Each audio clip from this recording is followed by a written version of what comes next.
Well, are you excited to be a Republican? What a great day we had this last Tuesday as we started the process of taking our country back. What a great day, with more than 60 members of the U.S. House, I know some are still counting, 6 new Republican United States Senators, a pickup of 6, which will get us to 47, and a real reaffirmation of the values and the principles that we believe in. What a great day for America. I know how excited you are. I can feel the enthusiasm when I came to the room. And what a great day in Florida. To win the entire cabinet, to win 81 House seats, to win 28 Senate seats.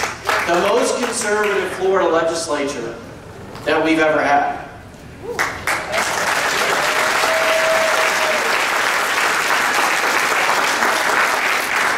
And now to have a new Republican governor, who I have the privilege now to serve on his transition team, and to see the things that he wants to do to eliminate excess and waste in our state government, to put people back to work, to get Florida going again. It's a really exciting time to be a Republican in Florida. But as your chairman said, the work is not done. I mean, let us realize this. We've won 1/3 of the battle in Washington. We took the House back. We still have to take the Senate. We still have to change the presidency.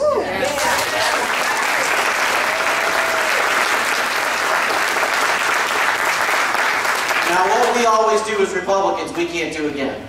And what we always do as Republicans, because we're not of government, is we get real engaged every 10, 15 or so years, and we go out and we get everything we can, we work as hard as we can, and we have a big change election. It happened 30 years ago in 1980, it happened 16 years ago in 1994, and it just happened last week.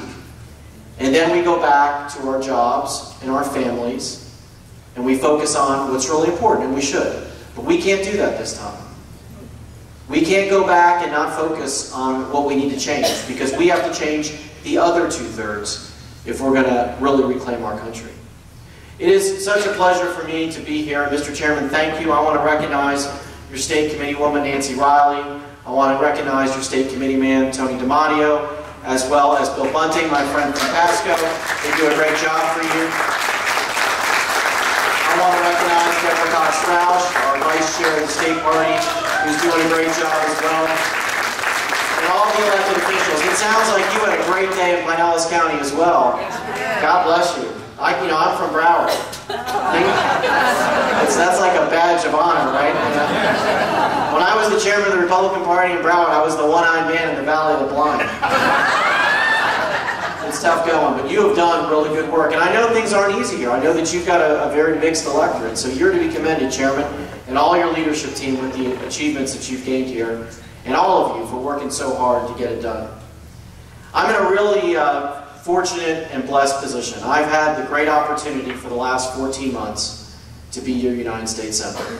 Something beyond my wildest dreams, to represent 18.5 million people in the world's greatest deliberative body. And trust me, it's got lots of problems. But even for all those problems, it's not lost on me what an honor it is. I find myself in the funny situation now that I'm being brought to different receptions and they are commending me on my retirement. Which, as the youngest senator in the country, soon to be replaced by our new great Senator Marco Rubio, who will be the youngest senator.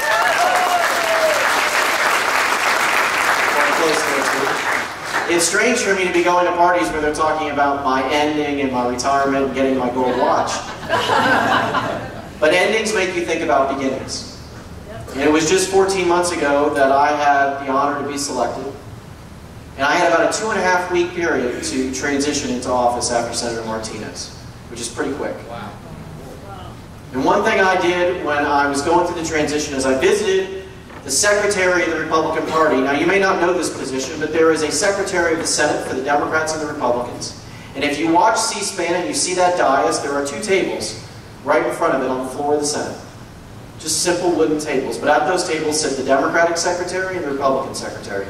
And they basically run the show on the floor to the extent that the show can be run. And I met with the gentleman, and I met with him in his office, and then afterwards he said, well, let's go down and see where your desk is and see how things work on the Senate. I was really not prepared for this to happen at that moment.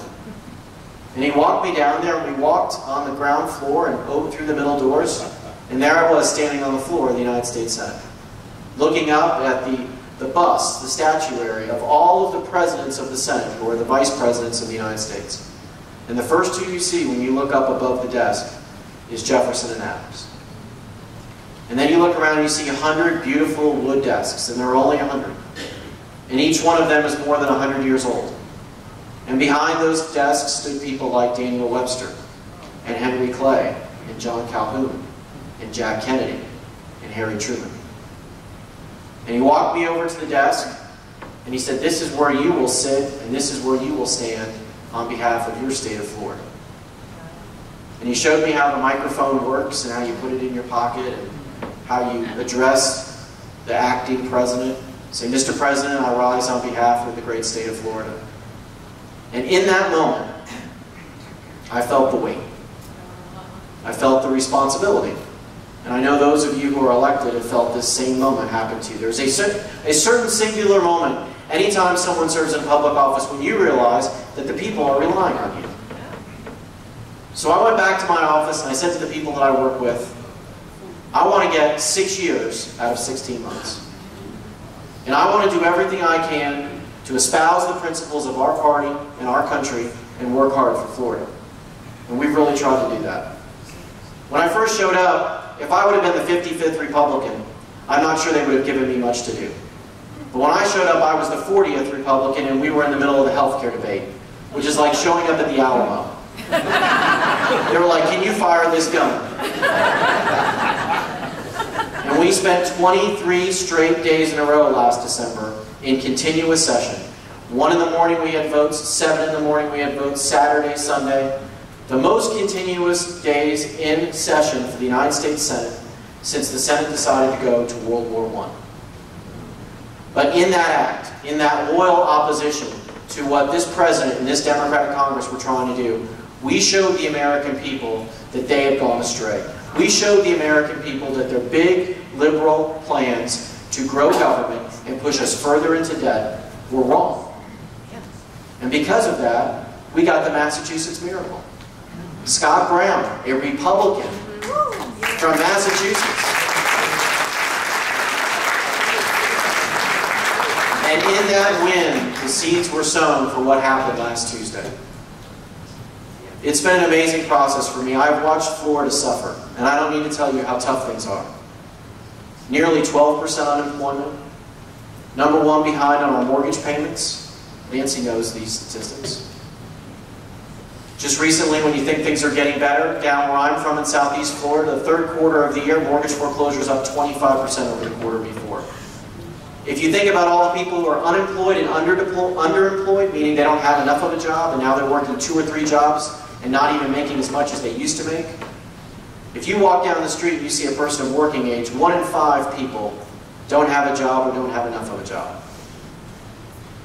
Now, through all this, when people are suffering, you would think that Congress would be trying to create an environment where jobs could arise.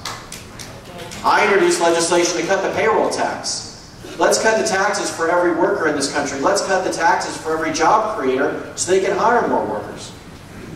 But the Congress didn't do things like that. What the Democrats in Congress wanted to do was create this huge new health care plan. $500 billion cut from Medicare, raise taxes, make health care more expensive. Remember they told you if you liked your health insurance, you could keep it? Remember they told you that this will lower the cost of health insurance for all Americans? Both of those were false, and we said that. We passed a financial regulation bill that didn't address the problems that caused the financial meltdown, created more government, more bureaucracy, thousands of pages of more of new regulations that people don't understand, people don't read, and just make your life more complicated. And now we left, Congress left, without addressing the tax situation. I voted not to adjourn. Why in the world would we not let businesses know what their taxes are going to be next year? How can businesses plan to hire new people when they can't understand this health care bill, don't know when if they hire the next employee they may be fined, when they don't understand this financial regulation bill. One Florida company told me it's moving one of its operations overseas. And what do they do about hiring a new employee when they don't know what their taxes are going to be next year? And they adjourned so they could campaign.